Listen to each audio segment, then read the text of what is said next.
North and Central America.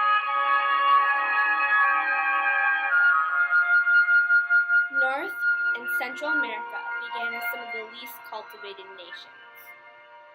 This was because they took such a long time to switch over from a hunter-gatherer lifestyle. They were this way because of their lack of resources. They didn't have many animals to domesticate and any contact with the rest of the world for knowledge until the Europeans and the Aztecs came along. It wasn't until the war came along between them that people in North and Central America began to become farmers. Becoming a farmer was crucial to advancing in a society. Back when everyone was a hunter-gatherer, life was simple. Everyone had just one task: to find food.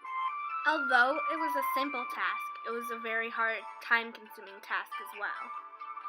Everyone's time was spent locating and physically getting the food, whether it meant hunting it in the woods or gathering it off a bush. No time for anything else but eating, sleeping, and moving. After wars with the Spaniards, people living in both North and Central America began to discover the differences in the cultures. They realized that people from other countries were growing their food rather than just depending on the earth naturally making food and animals reproducing quick enough for them to eat. This was when farming in North and Central America began. The society didn't just take off from there. The people had to face some roadblocks. There was a very small percentage of domesticatable animals in North and Central America.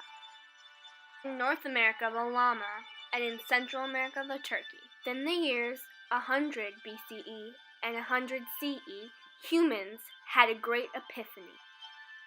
They now began to farm and to use animals to help them get resources, like meat. This gave the North and Central Americans time to explore other things besides hunting and gathering food. They discovered written language. North and Central Americans were now able to start communicating elsewhere besides just from voices. But life still wasn't the easiest. Climate, especially for North America, wasn't very suited for growing a big variety of crops. Corn was the main crop. The domesticatable animals they had were good enough, but not the best for helping complete the tasks that they needed to have to completely reduce the time from hunting and gathering to farming. Life wasn't the best until people from other countries, especially Europe, began to trade with them. So until then, North and Central America get a C- for their quality of their living style.